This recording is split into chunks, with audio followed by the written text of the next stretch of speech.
million Jews. Everyone knows. 6 million Jews were killed in the Holocaust. I came to Moscow and nobody heard the number 6 million. Nobody heard the number 6 million. And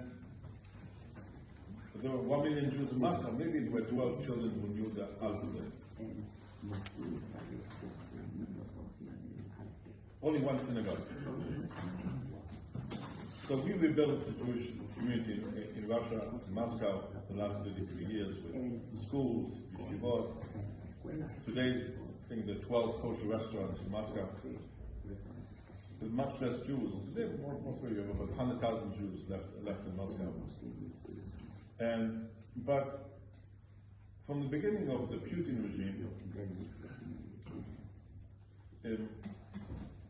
it became more and more authoritarian. Less and less freedoms. And then came the annexation in 2014 of Crimea, with the beginning of sanctions. There were weak sanctions, and a very big part of Jewish businessmen left Russia.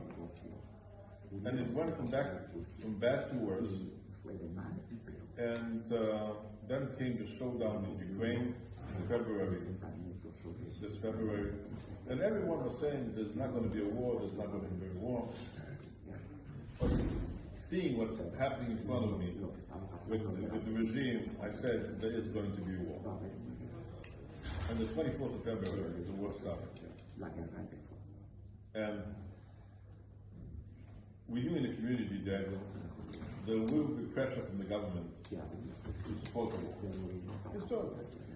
Just to give you an example, during the 6-day war, the chief rabbi of Moscow, my predecessor, was pressured to come out against the Zionist state, against Israel. It's old tradition of Russia to demand religious leaders to support the powers. And we decided in the Jewish community we're not going to do anything to support this war. A few days, this was 24th February, a few days later, I'm getting reports, since I'm also the president of the Conference of Rabbis, what is happening to thousands and 10,000s of Ukrainian Jews, refugees, they're going to Moldova, to Hungary, to Romania, and we have to help them. And then I came to the decision that it's not enough to keep quiet. I have to come out openly, officially, criticizing this war. But I cannot do this while staying in Moscow. Because if I'm going to stay in Moscow, I'm going to be the guest of the government. So we decided to leave with my wife, left with one suitcase each of us. And we started a foundation to help the refugees from Europe, Jewish refugees. We started with a big donation of the Milner Foundation of $3 million. And we went from Budapest to Warsaw to Vienna to Neptune, to everywhere where there were Jewish refugees, and we tried to help the communities, help the refugees. It was a very difficult decision. There's still many Jews left behind. The situation is getting worse. The regime is becoming from authoritarian to more totalitarian. You know the difference? You live under Franco, right? So it was a dictatorship. But there's a difference between authoritarian dictatorship and totalitarian dictatorship. What is the difference? In authoritarian dictatorship, basically the government tells you, don't get involved in politics, you don't decide who is the prime minister, who is the president, you live your life, and the government is doing its own thing. The government does not want the involvement of the citizens in politics. That's authoritarian. What is totalitarian? It's just opposite. The Nazi regime was totalitarian.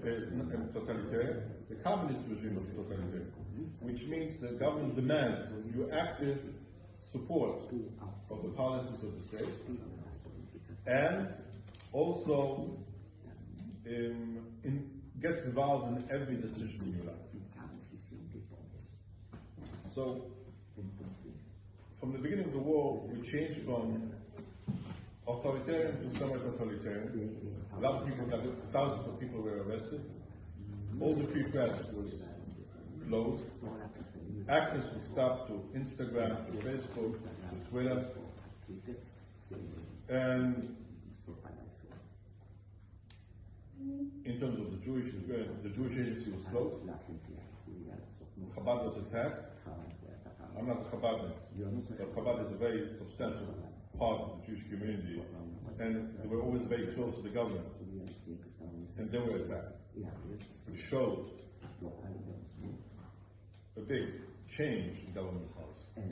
And I'm also getting reports from people in the community that there's rising anti-Semitism in banking, in the government, and at one point in July decided call, together with Natan Sharansky, Jews to leave Russia. It's not safe anymore.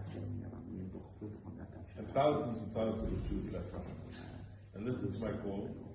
And today you have, I think, I'm not going to be mistaken if more than 50,000 Jews from Russia ended up in Israel. Not all of them are on the official count because many of them had Israeli citizenship beforehand. So 32,000 became now new citizens. There are thousands of Russian Jews who fled to the near abroad, to Armenia, Georgia, Azerbaijan. Thousands went to the Emirates, to Dubai.